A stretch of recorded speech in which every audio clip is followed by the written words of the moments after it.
I think we're live. Guys, we're live right now. Sweet. Okay, Ruben, we're live.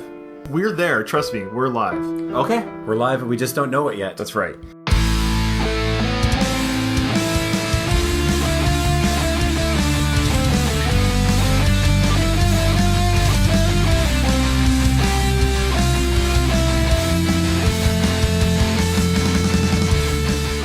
Welcome, everyone, to the Rocky Series podcast, Going the Distance. I am your host, Ryan, and my other host, who's with me as much as I want him with me, which is a lot of the time, my brother, Ruben. Hey. It's good to have you here, Ruben. Oh, thank you. And as you remember, Ruben, we just recorded our 100th episode. 100. This is 101. This is 101, absolutely. They said it couldn't be done. And with us today, we have a very special guest. This is Andrew. And Ruben, why don't you introduce Andrew? Then Andrew, why don't you tell us why you're even here? Sure. This is Andrew. Hi. So Andrew's a customer of mine. Somehow Rocky got brought up. I forget why or how. Yeah, But you're like, there's a Rocky podcast? And then you said, well, a lot of people say about me, you're my spirit animal. And then you walked into my life. And I'm like, I wonder if you'll ever come back. And you did. And you said, I should be on a Rocky podcast. And then we were talking Rocky 5. And yeah. Bada boom, bada bing, and I'm sitting next to you guys. Yes. It's amazing. I honestly, I can't remember what the topic was that brought that up. I think it was just sort of like really far out in left field, and I didn't think that you were serious. I thought that you were being facetious, because many people, they go, oh yeah, Rocky, like, ah ha ha. Yeah. And I was like, what's this guy talking about? Is he for real? and I really was like, this guy needs to be my new best friend. Uh-huh. Like, who besides myself would be insane enough to do a Rocky podcast? I'm insane enough. I'm just not smart enough. You guys have. Well, I'm not smart enough either. It was my brother's idea. He's the one that set this all up. Yeah. So kudos. So to Ryan's smart. Ryan. Ruben questionable. I'm for the ride. Definitely not. I'm just tagging along for the ride. But I'm really happy to be here with a bunch of other Rocky nerds, so that we can nerd out at the top of our lungs. It's really cool because we haven't had a guest host with us live. No, this is the first time Since ever. So this is really a special occasion. We've done a few recordings. We did one with Dan way ago. Mm-hmm. But this is like the first live recording that we've done with an actual guest and a local guest. So if this works out, if you do a good job, and I need a fill-in guest host. So this is like pressure's on. Yeah, this is like a trial period. So this is good. Ryan's already excited to have somebody to fill in for me. What's really cool is like I had no idea that this was 101. It's like this is like turning the page. Yeah, I'm here for 101. The odometer has flipped New over. one. Yes. So for me, this is one. That is. Hey, hopefully of many. Rocky 5 came out in 1990. 90? Was it 90? 1990. Yeah. So you're wrong. So it was my 12th birthday then. My 13th. It was your 13th birthday. Yeah. And so I saw it when I was 15. What month did it come out? November. Yeah, so I was just turned 15. It came out on what day? November 16th. That was my birthday. Oh, I remember. And then I saw it for my birthday party, November 27th at the end of the month. Me and my friends were the only people in the theater. Yeah, when I saw... That's a vast difference between Rocky 4 and Rocky 5. Do you have that inflation count? What was the amount Rocky 5 grossed? 120. So in 1990, Rocky 5, though it was considered by many at the time, and maybe still today, to be kind of a flop and not well liked amongst a lot of moviegoers and Rocky fans, it was made for $42 million back then money and made $120 million back then money. So that's almost 3 times the profit. So it wasn't a box office failure by any stretch of the imagination. It made good money. So in today's money, $230 million. That's just domestic gross, I think. So that's not a bad draw. That's not even all their merchandise. The lunch boxes, the Rocky popsicles. Yeah. The soundtrack. The soundtrack Which was we epic. listened to all the way here. Yeah. The Rocky 5 soundtrack? Well, I had the Spotify's Rocky workout motivation list going, so we had like a menagerie of different Rocky themed musics and whatnot. So getting into the spirit. Hey, Andrew, we got Trisha Morrison is watching. Tommy Gunn's Widow. No kidding. Yeah. Oh my goodness. Hi. Hey, how's it going? Really sorry. He was a really great fighter. I was a really big fan of him. Really, really big fan. He was awesome. He had an insanely deadly left hook. He was like noted for that in the history books. So Andrew, unlike myself, is a boxing fan of the actual boxing. I'm just a movie fan. I didn't know. Okay, cool. Big boxing fan. Big Nice. time. Good. That's awesome. Yeah, and unfortunately, in today's episode, I don't think we're getting to Tommy's part. We're not going to probably get that far, but that's awesome. I know you're new to our show. Have you even heard any of our episodes? I've heard one episode. Okay, that's fine. You're able to stop there, right? Yeah. Well, this is I'm so random with like where my interests are. Like I listened to your podcast one night when I was going to sleep. That's usually when I listen to my podcasts and whatnot. But I have like so many different interests. Sure. So I listened to this. You don't I need to listened make to that. excuses. Yeah, it's okay. I'm just saying you're probably the first guest host that we've had that has listened the least. So, and you're live with us. So this is really special for you. You have to understand how special this is for you. Oh, you have no idea. I'm so pumped right now to be here. All right, awesome. So it made $230 million in today's ticket sales. So definitely not a box office bomb. That's really good. Yeah, it is really good.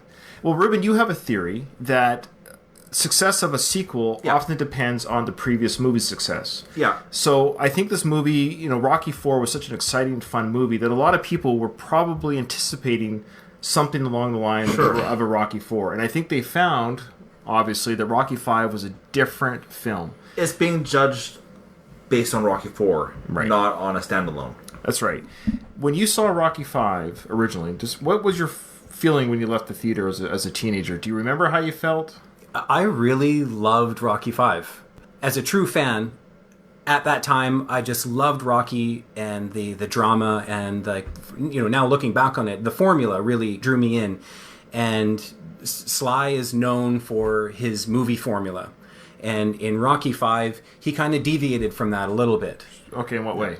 I think that what it was, the big thing, of course, is there's always the protagonist and the antagonist in that one there. And it was easy for him to go up and fight the antagonist. But that one there was a whole bunch of conflict involved there. Tommy became the antagonist, but it was really George Washington Duke that was the antagonist. But at the same time, Rocky's situation was somewhat of an antagonist in that movie, where we all got to know and love Rocky, that he was able to overcome all the odds and tackle all these monsters. And then all of a sudden he comes back from like the most epic monster he's ever faced, and then he's crushed back down to earth again, and he's got to pick up the pieces. And I think that was like something that really kind of consistent with the first Rocky. Okay. Right? And so I think people were kind of like, what? No, I don't want any sadness. Like I want Stallone to kill and crush and kick butt. We just saw him in Rambo. Yeah. We saw him in... And so this one was a little bit more like, I think it was introspective for Rocky because he had his own son in the movie. Right. And then there was a huge portion of that in the story where he was taking on the role of the trainer, like Mickey, right? But he was missing out completely on his own son in that, the conflict between that. I think it was a complicated story, and there was a lot of subcontext in there. For me, I loved it because I felt like I had a relationship with Rocky. Okay. And so I really felt connected to that story, and I felt that was a great continuation of the story. It was exactly where it needed to be, right? In my personal opinion. And you felt that way at 13? I did. I loved. I mean, like now I'm looking back at it. Sure. But when I was like 12, I was like, yeah, like it was so good. I was totally into it. My initial reaction to Rocky V, I was not much older. I was 15, just turned 15, saw it in the theater, and much like Ruben, when I saw it in the theater, I remember feeling kind of bummed that the theater was empty. So despite its box office success, I guess the showing, and I saw it here in Victoria, I remember feeling kind of bummed that there was not a lot of people in the theater. And I was like, why? Where is everybody? But that being said, my overall criticism of this film is the very end with the street fight. I feel like the audience who have seen Rocky V and have any kind of opinion on it, it seems to be they're divided on the street fight. There's the camp that believes it should have ended in the ring somehow, and there's the camp that believes that the street fight was unique and different, thus it made the movie better. When I saw this at 15, I did leave the theater disappointed that this ended in the street. I think over time, I've softened on that, and we're going to be talking about that 20 episodes from now, so I don't want to talk about it too much. I've softened on it because, A, we have Part 6. See, I didn't know when I saw Part 5, and we thought when we saw Part 5 that this was it. That was it. This was the final bell. It was touted as the last Rocky. As we know, Rocky was supposed to die. It was written that way. I don't know if you knew that. Rocky was supposed to die. Stallone had written that Rocky died. He died in the ambulance ride after the street fight in Adrian's arms. And that was the end of Rocky V, that he was dead. And the studio says, you don't kill James Bond, you don't kill Batman, you don't kill Rocky. He wasn't allowed to kill him. Oh, interesting. That might explain... He'll never die on screen. Creed 2. That might explain Creed 2. Have you seen Creed 2? I'm waiting. Okay, well, won't say any spoilers. Have you seen Creed? I've seen Creed like 17 times. Okay. Hey, speaking of watching, we got Lee Berkowitz. He says he deletes parts of Rocky 5. Okay. Explain, Lee. Explain. Yeah, I want to... At the end of the day, I think as we go through and break down Rocky 5 during our... This is our Season 5 opener, by the way. Yeah. I think Season 5 is going to be interesting. I think there might be scenes that will be even sillier today in 2019, and there might be scenes that are even better now, and it might be just interesting to see how we feel about this film so many years later. So we're just going to start the film. Enjoy us talking Get about some the film. popcorn. Yeah, here we go. All right, here we go. What theaters did you guys see the Rocky 5 in? University Heights. Me too. I think I was University Heights as well. We should have all gone together. Did you say you saw it in November? I saw it when it opened on the 16th. Yeah, we might have been in the same theater together. Yeah. Funny There enough. wasn't a lot of people there. This is always the best part. Yeah, well, keep talking. Oh, yeah, just it gets you pumped, gets you primed, gets you ready. So that's a great little opening shot there. I love the Rocky scroll coming across. Sure. You got Drago and Sly, or sorry, Drago and Rocky. Look, as you know, we'll call Sylvester Stallone Rocky and Sylvester Stallone interchangeably throughout this podcast. Have Sly and Drago going face to face, and I remember sitting in the theaters right away as these montages at the beginning of the film do. It draws you in. Sure. Yeah. I'm excited right now. I'm already excited. I remember being confused a little bit. Okay. Of just what's Drago doing here? So we're getting the classic recap of what happened in the events in Rocky 4. We'll just turn on the volume. We don't need to... We know what happens here. So now we got the credits. So already we're seeing kind of a different build-up here. You know, we've got the montage, that music, and we're seeing the actors' names right here in the credits. So that's kind of cool. Yep. It was basically 2, 3, and 4 where they had the final round of the match. That's right. Where they started the movie off with the Rocky banner coming along. And this one here was just a lot more involved, right? Because he just took such a beating in this one. I think they had to remind everyone what he had gone through to get everyone back on board with what was about to happen. That's good. That's a good point. And right there, we just missed it. We see Ann Burgess Meredith. Now, remember when I saw that... Of course, we all know who Burgess Meredith is. And I remember we're like... He's the Penguin. He's the Penguin. Why is the Penguin... That's right. Maybe the Penguin has Batman. The Penguin has a cameo. I remember being 15 and seeing this. And this was before spoilers on the internet. This was before anything like that. It was pure. It was pure. And I remember thinking, whoa. And I assumed it was a flashback, but I remember feeling like very excited by the fact that we'd see some sort of Burgess Meredith scene. And I can't wait to talk about that scene. It's later in the film, of course. Which is actually why I brought you in today. Yeah, we were talking about that scene specifically. Yeah. Oh, sure. Go ahead. Or you have to come back another time. Interesting history to that one specifically is because I'm a fight fan, you know, I know lots about boxing, a real big fan of Mike Tyson, and his trainer was Cus D'Amato. And it was a very unique relationship. And there's an interview with Cus and Mike when Mike was like 15 years old. It's in the early 80s, I think it's 83 or something like that. And Stallone literally takes that interview. I have no knowledge of whether or not this is true or not. Sure. Okay. But I've seen this interview. Yeah.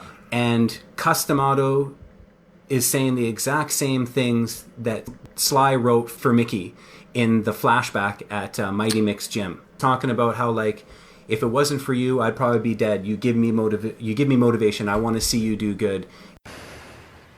I can say honestly, I have a very deep affection for him. I do. To me, he's my boy. He's with me. I often say to him, you know, I owe you a lot, and he doesn't know what I mean, but I'm going to tell him now what I mean. If he weren't here, I probably wouldn't be alive today. The fact that he is here and doing what he's doing, and doing as well as he's doing, and improving as he has, gives me the motivation and interest to stay alive. Because I believe that a person dies when they no longer wants to live. But I have a reason with Mike here, and he gives me the motivation. I will stay alive, and I will watch him become a success, because I will not leave until that happens. You go and you see this interview, and it's a huge interview, but there's a moment where Cus stops and says, if it wasn't for Mike right now, I would be dead. He gives me motivation I want to see him do good. And so we were talking about that, and that was kind of like what brought it up. And Ruben was like, "Hey, do you want to come to the podcast?" And I was like, "Yes, I do." Do you remember that moment in Step Brothers? Did we just become best friends? Yes. Do you want to do karate in the garage? Yep. I was like, I felt that right at that moment. I was like, I'm going to do this podcast. That's awesome. My life is officially began. All right. Well, so far you're passing the test as a future guest host. Keep it up. Keep it up. All right, here we go. So Burgess Meredith is going to have a scene in this film. I'm very excited. Yeah, it's amazing the punishment that Rocky takes with this montage here. And it says there, music by Bill Conti. As we know, Bill didn't do part 4. It was Vince DiCola.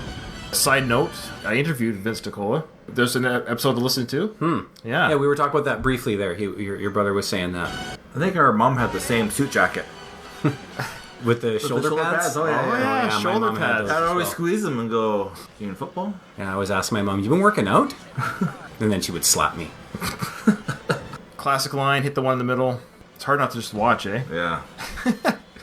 Well, there's not really much more to say about this that we didn't just say like 3 episodes ago. Yes, that's true. There's the hit. Oh. There's the hit that is going to haunt I love Rocky. this part. I love this part. Now watch this. You've probably seen this part. Watch these two fight back there. Look at that. I love that fighting back there. Yeah, no, Duke, he's for real, man. I always liked him. Bud says, "Yo, Rocky. Yo, Bud." Yo, bud. Our faithful listeners are showing up. All right, so Rocky wins. He's done the impossible. He's ended the Cold War. There's the American flag. Thankfully, we were spared. The speech. Yeah, I was just going to say there. It's showed directed by John G. Avildsen, and as you know, John G. Avildsen directed part 1. So we've got him back for part 5. Sylvester Stallone directed parts 2, 3, and 4 up to this point. The reins were handed back to John. And my theory is that they were trying to get back to the roots of Rocky 1 and 2. Which you were saying earlier. Mm-hmm.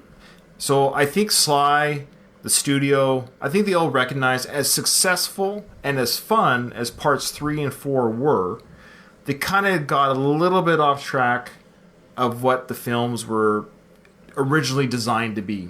Because even now in parts 6 and then Creed 1 and 2, they've never gone back to the ways of parts 3 and 4. No.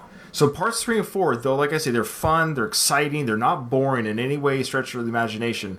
They're not quite the same feeling as the films 5, 6, 7, and 8. Mm-hmm. Say what you want about part 5, it did what it wanted to do, was to bring the film back to its roots. And it actually goes, we'll see this coming up soon, but that song Take You Back, it's the R&B version coming up. Yeah. But that's why they did that song, I think. Is the idea was to take the audience back. Totally. Take you back. No, totally. Now, I'm kind of curious between Rocky and Rocky 4 here, because in Rocky, he had hairy armpits.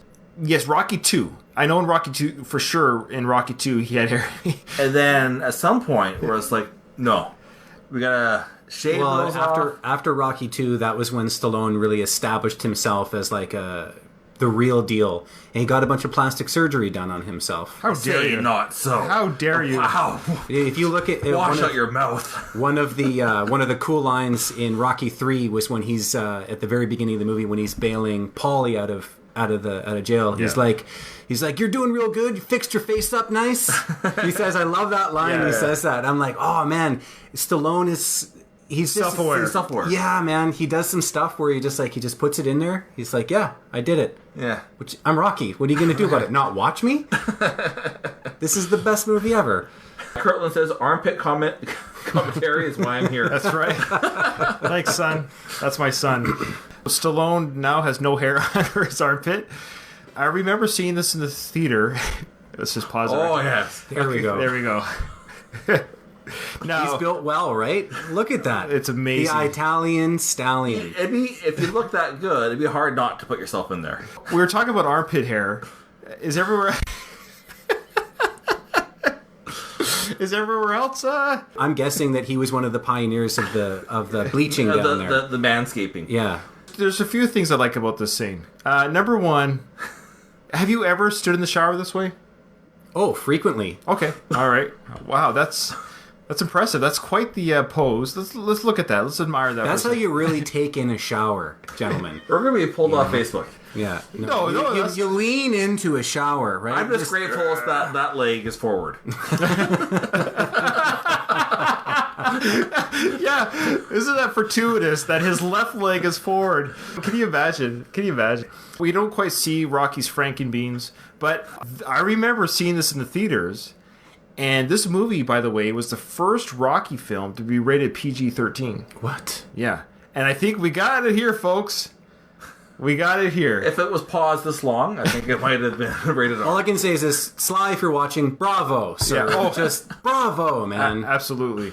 Now, That's a pretty, what's the gym? you got showers here. He's showering alone. Drago already had his shower. I He's like, how showering there's, somewhere else. I like how there's a big window by the showers there. Yeah. That's good. I love it. So we got Rocky taking a shower, and yeah, here we go.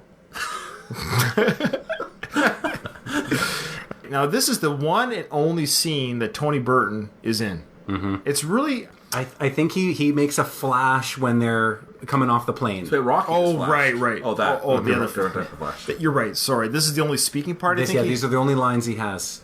It's too bad. I remember when I saw this in the theater and I saw Tony was coming out, there's a few things that was going through my mind right now. I was on board 100% right now because these events are literally taking moments right after the fight. Mm-hmm. So, like, we're literally seeing Rocky in the shower.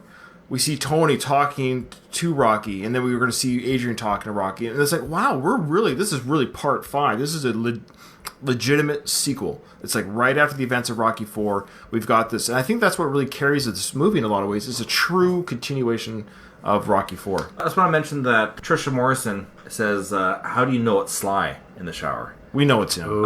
And my answer is called The Specialist. Yes, we see him naked in The Specialist, and I assure you that's the same buttocks from The Specialist. Ryan. No, I don't know if I know it that well, but... All right, so let's listen to Tony speaking here. Came through like the champ you are. Did yourself and everybody proud, especially Apollo. I love that. Even in this 3-sentence role, he's so good. Uh-huh. I love how he says, especially for Apollo. And he holds... Now, those trunks have not been washed.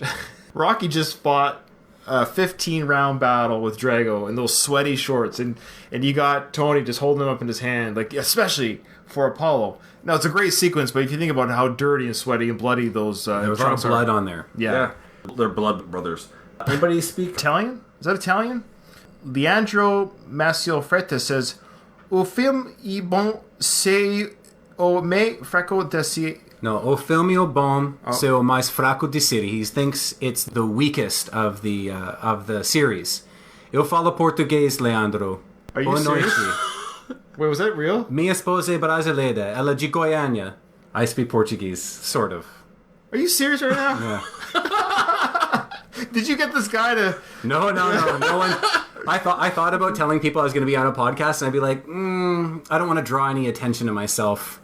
Everyone would be like, you're going to be on a Rocky podcast. No one cares. Just leave my face. Wow, well, that's impressive. Let's, we've never had a... Let's leave on a high note. This is where you just walk out. Out with See you guys. It's been awesome. This movie great. is the best. Oh, it's armpit hair. What the... Oh, good catch! Continuity. Whoa, Ruben. Oh my goodness. Continuity here. How long was that shower? Wow. Good catch by Ruben. Just when I think my Portuguese steals the show, Yeah. you go and do this and totally redeem yourself. When I need them, I'm going to bring this up. Okay. Ask for my $5 back. That is hilarious. He grew armpit hair in that shower. That is amazing. So I guess we know that he just did it for the show. Like, this isn't something that he carries on his own. Oh, I see. So As a personal, as a human being, Sly, Right. at least at this stage in his life, right. he goes on natural. Okay, that's a good point. So So- I like that. So we know that Sly likes to keep the man hair but for the Rocky 4 film, he didn't have the man hair. But yeah, a little bit of continuity error, and that's actually not the worst offender. We're just getting started. We're just getting started with continuity error.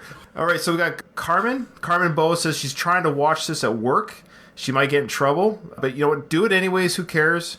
Is that sorry? Carmen's a guy. My bad. I didn't see that. So am I saying it right? Carmine. My bad. Hey, Carmine. Carmine. Hey, Carmine. Where you from? Hey. Don't forget about your work, okay? Get it done. Get it done. Deliver the pizza. He's like, I'm hanging up. He's hanging up now. He's tired of us. Okay. We might not be worth your... Yeah, he said he's watched Rocky 5 100 times and never caught the armpit hair. Hey, Ruben. High five. Forget about this guy's Portuguese. Ruben caught the... We gotta put that in IMDb now. This is a really dark moment, though. And it's amazing that bong sound that you hear when he says, get Adrian, and you see that look on Tony's face. It's a really, like, it gets dark really quickly here. And it continues to get dark. Like, we can see that Rocky is suffering something, that he's feeling something. And this is really cool because in part 8, Creed 2, he says to Adonis, and this doesn't spoil anything for you or anyone else listening, he says that Drago broke things in him that have never been fixed. Never been fixed. Yeah, that was in the trailer. I've seen the trailers. Yeah.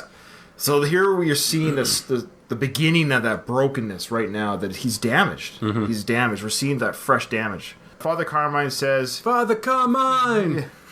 Send me down some blessing for me and Tommy over here. So Tony leaves to go get Adrian.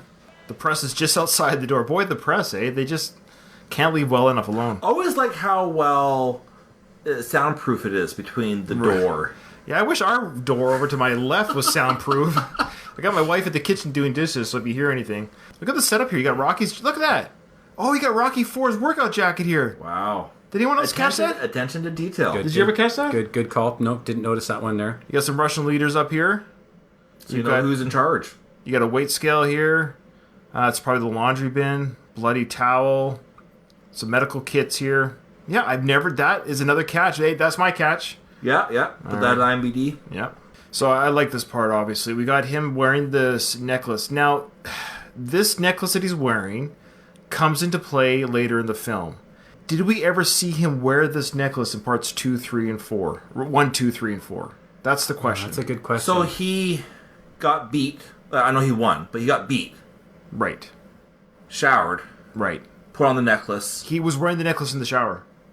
So he disrobed from his bloody, sweaty clothes. So that's not a fashion thing. This is an emotional void being filled. So he's put... Now, we know later in the film that Mickey had given them this cufflink. This is a cufflink. So this is for you, Mick, you know. Yeah. So he's wearing this for comfort, or he's scared, or whatever it is. But I just find it interesting. This comes into play in Rocky 5, and we talked about this. You of course, you know the scene. So my question to you, off the top of your head, there's no really wrong answer here. That scene where Mickey gives Rocky the cufflink, did that happen before the first fight with Apollo or the second fight with Apollo? I think it was the second fight with Apollo. What are your reasons? Because he gives him that speech. He's talking about how Rocky being there gives him the motivation.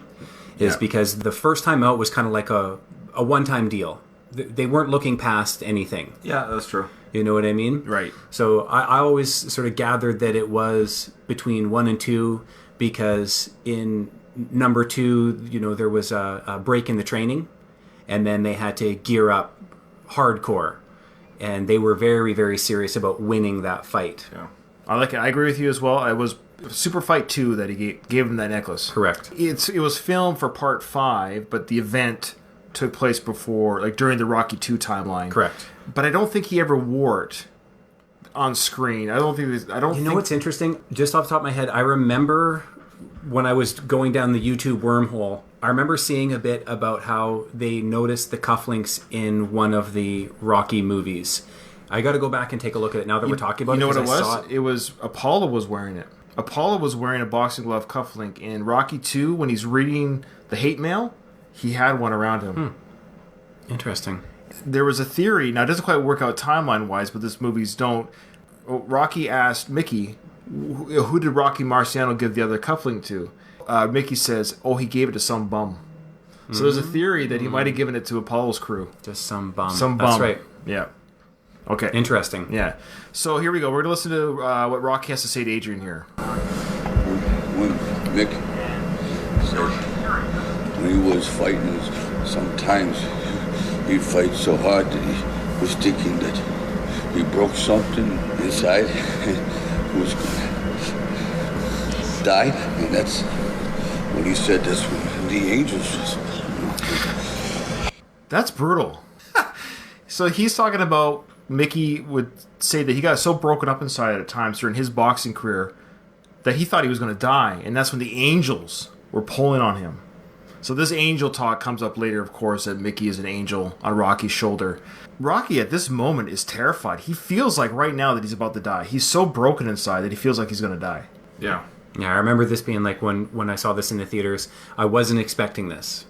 No. And I was extremely sad because, like I said before, like I really felt like I had like a relationship with Rocky. Like he was like a brother, so into those movies. And to see him in this state, and like Talia Shire, who plays Adrian, she's such a phenomenal actress, and like she does Adrian like no one else could possibly do it. They always had such an excellent chemistry, and you could just see the two of them are just the story of the two of them is so quintessential in the whole saga, that they're so together, right? And just to see the fear on both of them in this one here, I was so sad in the theater. Like I remember almost crying when I was in there. Oh, yeah. Well said, guest Andrew. Ruben? Carry on. All right. I can't.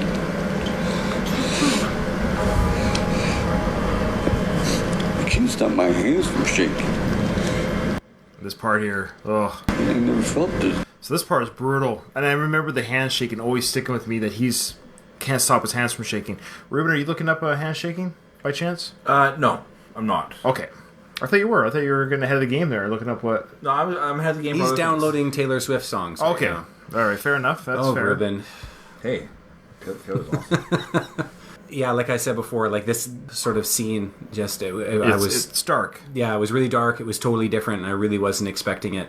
And like what he's about to say now is like the most like the frightening part. I'm just tired. I just want to go home, Mick. I'm just tired. I just want to go home. Okay? You know, he's like a child. Yeah. You know, he needs someone just to take care of him now. He is broken. I mean, Sly himself, though, his build here is pretty solid. I mean, let's be honest here. No, he looks awesome. He looks really good. He's 72 right now, and this movie came out, if you can believe it, 29 years ago. What's 72 minus 29? 43. 38. 43. 20. Close. 43. My math is okay. So he's subpar. He's my age right now in this film. Why don't you look like that then? I have no excuses. Wow. I have no excuses. As long as you know you don't. He wants to go home, and he called her Mick. Did you catch that, Rube? He goes, I want to go home, Mick. I actually didn't catch that. Really? Watch. I just want to go home, Mick. Oh, weird. I'm just tired. I just want to go home, Mick. I'm just tired. Weird. You never caught that all this time? I know you haven't seen it 100 times, but that's fine. Now, here we go. Here's continuity error, big time. We're about to see Rocky's son. And I remember when I saw this film in the theater, I remember thinking, okay, we just have to suspend disbelief here. How old do you think Rocky's son was at the end of Rocky 4 when he told to my son who's at home, who's supposed to be sleeping, I love you, kid? How old was he there? He's probably like 8 or 9. 8, 9 tops. If you really want to push it, maybe a small 10-year-old. So you have this Russian flight coming in? Okay, here we go.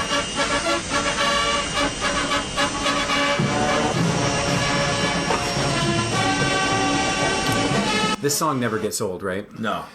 Still great. Okay, 2 things here. We talked about this in Rocky 3. When we did our Rocky 3, you got a lot of episodes to listen to. When we did our... 100. No, he's listened to 1. He's got 99 episodes to listen to. Rocky 3, remember when the statue was revealed and they had the school band playing there? They were playing the Rocky theme. They're playing this band here, whatever band this is here, some sort of Masonic Lodge band. I don't know what their symbols are on their... They're playing the Rocky theme. Now think about that for a second. Why does this individual, Rocky Balboa, in this world have a theme? Now the movie has a theme. Do you have a theme every time?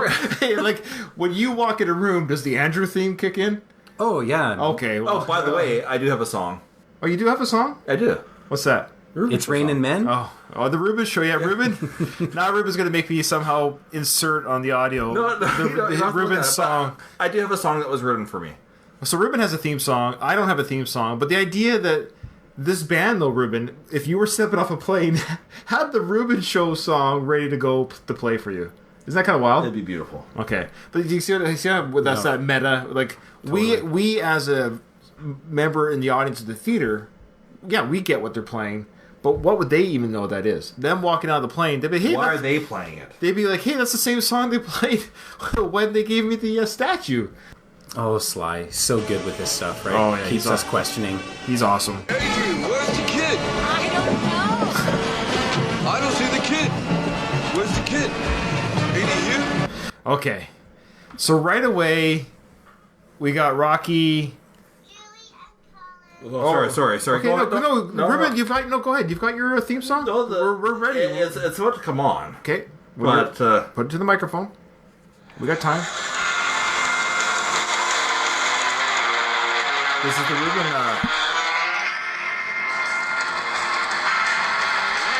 All right, it's enough. No. Oh, come on. Why are you? No.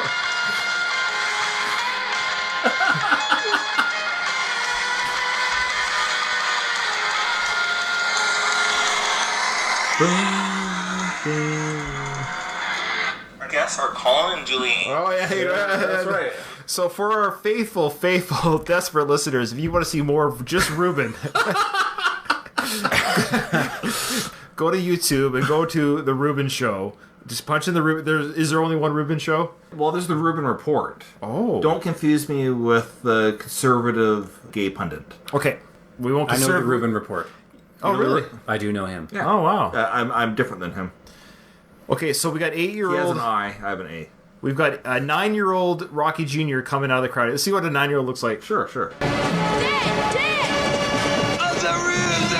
Hey, Slugger, how you doing? Say hi to your mama with it. Hi, Mom! Oh, then I'm forgotten now. Hi, Uncle Polly! Dad, how you feeling? Well, I got a few new dents. How you doing at school? I made the honor roll. You're beautiful, home Hi. team. All right. A lot going on here. So they're very excited to see their 14-year-old son. I guess it's fair to ask how school's going since he hasn't been there for 5 grades. We all joking aside, what's happening here to our dear audience is this is Sage Stallone. This is Sylvester Stallone's son in real life. And since Sly thought, and rightfully so, that this was going to be the last Rocky film, he thought it'd be pretty special and pretty neat. And why wouldn't you, I'm speaking as a father myself, to have your own child play your son in your last franchise movie at the time. That's what's happening here. We just have to suspend disbelief. The kid is 14, because Sage during the filming of this was 14, so we got a 14-year-old kid. That's all there is to it. He's 14. We just move on from that. I've seen an interview with Sly on this subject. Oh, please, yeah. So when you do the time continuity between 2, 3, and 4, each time there's a glitch in the Matrix. Yes, there is. Yeah. So between 3 and 4, the son ages dramatically as well, right? And there's like a basically Rocky 3 ends with Apollo and Rocky having their closed door fight against each other, and then Rocky 4 goes straight into Rocky 4 right after that, and the son is I think in Rocky 3 the son's probably like 5 or 6. Yeah, I think and so. then he jumps to about 8 or 9. So Stallone had an interview I saw a little while back about it, and he's just going like he would make the story based on the previous story with the same themes going on, the same characters, everything, but it would be reflective of what's going on for him at that moment. Okay, yeah. And so there would be a little of this, and he just sort of thought it was like, that's just the creativity side of it, is where this kind of story, it's impossible for him to remain in continuity because his own physical age is quite evident between, the timeline is just totally off. And so he just said, I just did my best to make it seem relevant to the time the way that I wrote it. I forgive him. He's done okay. I forgive him. But funny enough, in the Rocky universe, in 1976 was actually when he was born, the child, and then funny enough, this is 1990 in the real world. So in a weird kind of matrixy space-time continuum, the child in 1990 would have been 14. What I find not frustrating, but what they could have done here, and I don't know why they didn't, because this would have taken away our whole talking point. They could have easily just had the plane come in. No child is here. They do the press conference that's about to come up. Everything is happening that's about to come up. And then after the press conference, after the challenge by George Washington Duke and his Union King challenge that comes up, they could have said 4 years later. 4 years later. 5 years later. And then all the events could have still happened. They could still written in how they would have lost their money, lost their house, Rocky's retired. All those things could have still happened. And it would have aged the child. It would have eliminated that issue. You should be a producer or a writing partner. Well, Sylvester Stallone, if you're listening to me and you want any of my advice, which I highly doubt he either A, listens, or B, wants my advice, that would have just been a simple fix. It just do this whole press conference without the kid, then just do 5 years later, and then you've got an aged child, and everything else could have continued. They could have lost their money and everything. Yeah, but it still wouldn't have worked out, right? Like This was like they're fresh off the Drago fight, right?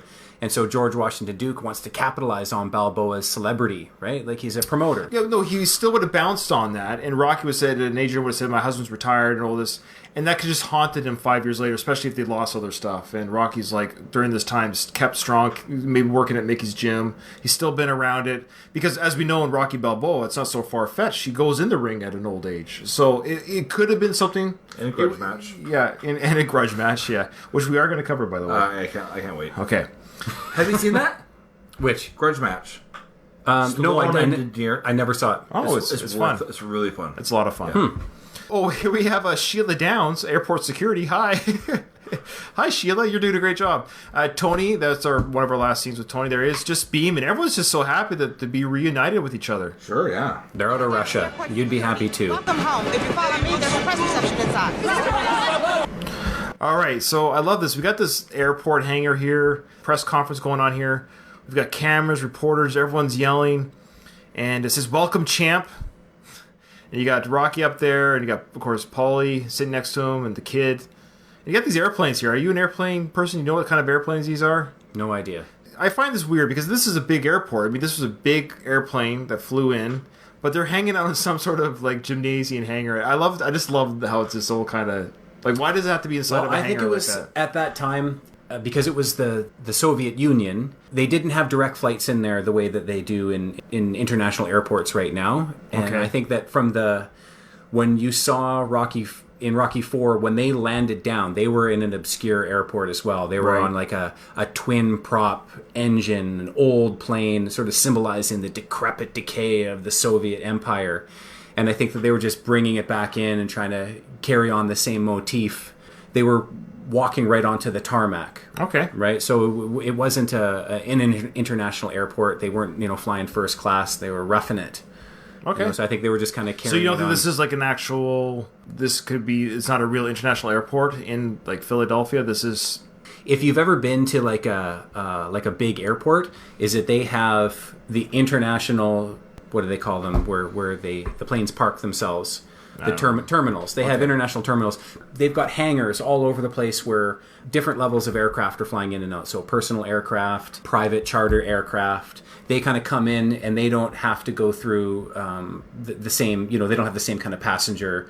The passengers are coming and going in a totally different different configuration. So to me, it all makes sense. Like they're kind of coming through. They're getting off the plane. They don't have to go through customs. It was a private charter plane. It was a simpler time. This was pre 9/11. We're only 11 years away from 9/11. Mm-hmm. All right. By the way, Sheila Downs isn't credited on IMDb.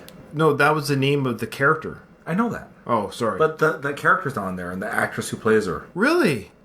That's weird, because Sheila Downs, she had a speaking part. She goes, I'm Sheila Downs. I was looking for her. I wanted to see what else she's been in. I thought this would be a fun tidbit. It turned out she was overlooked. Okay, we'll have to track her down somehow. Oddly enough, there's a woman named Sheila Downs who's married to a fighter. Interesting. Does that look anything like her? All right. 100%. So we got Michael Watson. Nobody's going to get mangles. I'm not sure what that means. Can you explain? Am I missing something? No one's going to get mangles? Michael, if you don't mind explaining yourself, that'd be great. Maybe we're just slow on that. Do you know what that might mean? Maybe he's trying to say nobody's going to get mangled. Did he put an S instead of a D? Maybe. Maybe. Is that Portuguese? No. All right. Feel about the Russian people in general. Oh, it was very good. They was great people. I mean, I didn't understand what they were speaking all the time, but I think I understood what they was meaning. So, of course, the first question is, this is a fair question. What did you think of the Russians out there? You know, how did they... And he says, well, they treated me fine. I didn't understand what they were saying, but they kind of understood what I was saying. You got Paulie over here. Look at this. Paulie's got a binoculars in his hand right now. Those binoculars are the they're the fake ones. I think they're a flask. I think that they're a flask. Like, this guy's always just drinking. No, Paulie's a degenerate alcoholic. I liked him in Rock. I like Paulie in Rocky 2 because he cleaned himself up. He took over Rocky's collecting. He lost some weight, made some bucks. Yeah. He looked really, really good, right? And then in Rocky 3, the beginning, he was just such a eyesore, just a terrible blight on society. So she gets another question in this reporter. She goes, Mrs. Balboa, did you learn any Russian? So they make it sound like they must have been, maybe a month or two, right? Like, I think they were there for a little while. Not like, no more than 2 months to probably no less than a month. But you have to ask something, right? I guess so. Check out this guy's face over here. In my opinion, it's a pretty weak question, right? Yeah, I agree. Miss Balboa, did you learn any Russian? Did I learn Russian? She got fluent in vodka. Okay, Paulie, you got fluent in vodka. He was fluent in vodka already. Right. That's right. He just brushed up on his vodka. But by the way, I think it was Cindy Roberts who asked the question. Shout out to Cindy. Thank you, Cindy. Oh. So Michael was saying it's a joke that's later in the movie. That's right. Rocky doesn't know what mangled means. So Robert says, great, I'm going to get mangled at school. And Rocky says that. All right, I totally remember that part. Michael, we apologize. We're not getting there today. That's for sure, to that scene. But I totally remember the scene you're talking about. Our apologies. Hey, Tracy, what's going on? We're just talking Rocky 5. That's all we're doing. Well, check that out. Paulie makes a crack about Adrian getting fluent in vodka, and she loves it. I've forgotten how much she loved that joke. Time, but I think I understood what that was mean. Mrs. Balboa, did you learn any Russian? Did I learn Russian? She got fluent in vodka. Hey, you reporter. So she's just happy right now because she's very happy. Okay, so here we go. Rocky, there are rumors of physical complications after the fight. So even back then, even before the internet, there was people got word that there was something going on. People at the camp were leaking rumors about Rocky's condition. They were talking when they shouldn't have been talking. It's Rob Lowe's unfamous brother. Yeah. There are rumors of physical complications after the fight. Complication? No, those were rumors. He's in perfect physical condition. Now, we know what happens later in this movie, but that line's really interesting because Rocky is messed up, and Adrian knows this. What is she protecting? Because she has no intention of him ever. They already know that he's about to announce his retirement. Okay, she knows this. Is it so important for him to announce his retirement that he's fit as a fiddle? Everybody's spouse at one point or another has said, "Oh, my spouse is just fine." Okay. I think it's just a very protective mama bear, right? Yeah. And this is a really interesting cut right here because we see Rocky Jr. looking at his dad like, really? He hasn't heard this before. So he actually looks a little concerned. Oh, maybe she was being protective to the son. Oh, there you go. Mm-hmm. She wasn't speaking to the reporters. She was speaking to her son, who's not heard anything like this right now. So he's looking at his dad like, is everything okay? Good catch, brother. Boy, armpit hair in this. Boy, you're on fire this season 5. Wow. What can I say? Impressive. Off to a strong start. Question. Recently, the American Medical Association recommended that boxing be banned. Yeah. Do you agree with the doctors? Yeah, absolutely. I think the doctor should never fight, no. That's a great line. Michael, that's the funniest line. Michael Watson said the vodka line is the funniest. Okay. Yeah, Michael was funny. That was a good line, too. The joke about boxers should never fight. This is classic Rocky or Stallone writing about Rocky. Rocky with his comebacks. He just really embraces this Rocky character, doesn't he? He just once he puts on that jacket or the hat, he just becomes Rocky. What other movie did he wear the aviators in? The Dark Ages? Cobra. Oh, yeah, that's right. Yeah. Which was about 5 years previous to this film. He was still married to Birgit Nilsson during that time. She was beautiful. That was a beautiful answer. Oh, here we go. That's right. Doctors should stay out of the ring. Doctors should never fight. So we got Don King. Everybody, Don King has entered the film. So obviously we know George Washington Duke is portraying a Don King type character. And I've tried to reach out to the actor that plays George Washington Duke. I'm going to be a little bit try a little bit harder because I really would love to get him on the show. I think he's well loved by Rocky fans. Like, he plays this promoter guy very well. Like, I mean, the way he just gets under Rocky's skin, the way he gets under Adrian's skin, the way he corrupts Tommy. He is a great character, a very great character. A good heel. That's what we're He's thinking. super good heel. He should stay out of the ring forever. Yeah. Rocky Balboa, the funniest champion ever. America's own Rocky Balboa. How are you? How are you? George Washington Duke here, promoter extraordinaire. Welcoming back Rocky Balboa, champion of all the Americans and all the Russians. I love that. Champion of all the Americans and all the Russians. I don't know why that always kills me. I don't know. Just the Americans and Russians. Now, I'd like to digress from the questions a bit and pose an interesting proposition to the media. Everyone in the city, and certainly in the world of sports, knows my reputation for promoting some of the finest extravaganzas in this country. I love how he totally, what do you call it? Just took over. He hijacks this whole press conference. Hijacks the press conference. And I love his pink microphone. I think it's more of a lavender purple. Oh, sorry, my bad. My bad.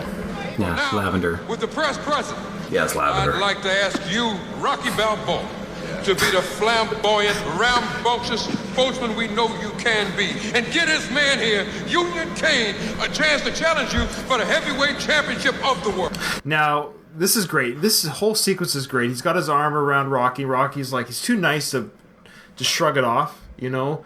But he's like, he kind of does this look. And whoever plays Union King, bless his heart, but he's not very good. Union King, the actor, is not very good. You pulling that up, Ruben? No. I Still on Taylor Swift over there? Still on Taylor Swift. There we go. Balboa, I want the opportunity to take what you got. I want the opportunity to take what you got. Maybe that's what he's playing. He's playing. Maybe he played it beautifully. Yeah, I think he did play it beautifully. Okay. I think they're putting a lunkhead in there. that's a good word. He is a lunkhead. He's just. I think he played it beautifully. Yeah, I think he did play it beautifully. Oh wow, A really? little technical there. Isn't this bad timing to present a challenger, Duke? The man just got off the plane. Timing is the essence of life, gentlemen and ladies. Timing is the essence of life, gentlemen and ladies. This guy, he's a character. I love his tie. The tie is just classic. I never noticed that tie. Now, what I have on this paper is the largest guarantee ever offered to a champion on this planet. So right now he's already talking money. He's got in his hand a lot of money on the line, and we don't know what the amount is. Right now at this moment though, Rocky has a lot of money. They think in their head they have lots of money. And no, what's better than lots of money? More money. Lots of money. But they've never been driven by money, the Balboas, and they already have a lot. So this isn't really going to twist his arm. And you can see right here, he's already like, this is irritating, frustrating. But look at Paulie over here. He's already licking his lips with greed. He hears about the money, and he's just like, I'm good to go. I'm talking about a fantastic international extravaganza to be held in Japan called Letting It Go in Tokyo. People, ain't it incredible that only in America could people like us rise from oppression, rise from poverty, to join hands in this international event only in America. So before we end with Adrian's speech here, this guy, he's just a character. He's already got the time and place. It's gonna take place in Tokyo for whatever reason. Sure. I don't know why, but that's where it's taking place. I think that he started off with trying to figure out what the tagline was going to be, and then they just chose something that sounded good. I gotta say, Letting It Go in Tokyo, that's a good. I'd watch it. I'd be like, I'll pay pay-per-view for that. Letting It Go in Tokyo. I love that. I would never come up with it. No. They said, look, I want you to make a tagline or something with Tokyo in the line. Would you ever come up with Letting It Go in Tokyo? Probably talk about noodles or something. Yeah. Excuse me, my husband is retired. He has nothing more. Okay, so we're going to stop it there. We've reached the hour mark of the show, and we'll continue. There's more to talk about. Of course, there's a whole movie to talk about, but I think it's a good cliffhanger. It's a good cliffhanger to end on. Good, another deep cut Sly movie there. Yeah, cliffhanger is such a deep cut for a Sly movie.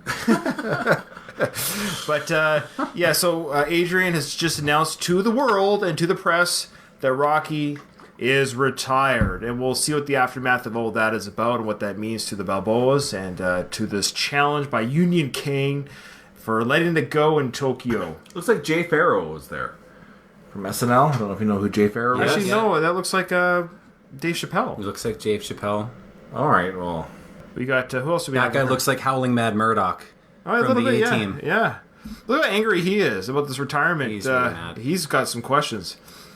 This guy looks like he's a backup guitarist for the band Toto. I Looks think like he tried to audition for Kramer. This guy here, though. This guy here. Come on. This guy, bangs like this that guy, in the he looks like nobody important. I love it. I love it. I love the extras in a crowd. They're hilarious. This is great. Okay, well, that ends the opener of Season 5, Rocky 5, Episode 101. I think it went pretty well. I think we did all right. I think we got an adventure ahead of us. There's still another hour and 35 minutes to talk about in this film, so we got a few more episodes to talk about. Thank you, Andrew. Thank you for having me. This is really exciting. I had no idea what to expect, but it exceeded. But you came. Yeah. Oh, I wouldn't have missed it for the world. Wow. Well, we didn't offer you the world, but he did miss his son's birthday. But yeah, that's right. There's plenty more where that came from. You know what I mean? Optimistic. Yeah. All right. Well, thank you. Thank you, Andrew. It was good having you guys very much, and thanks everyone for tuning in. Ding ding.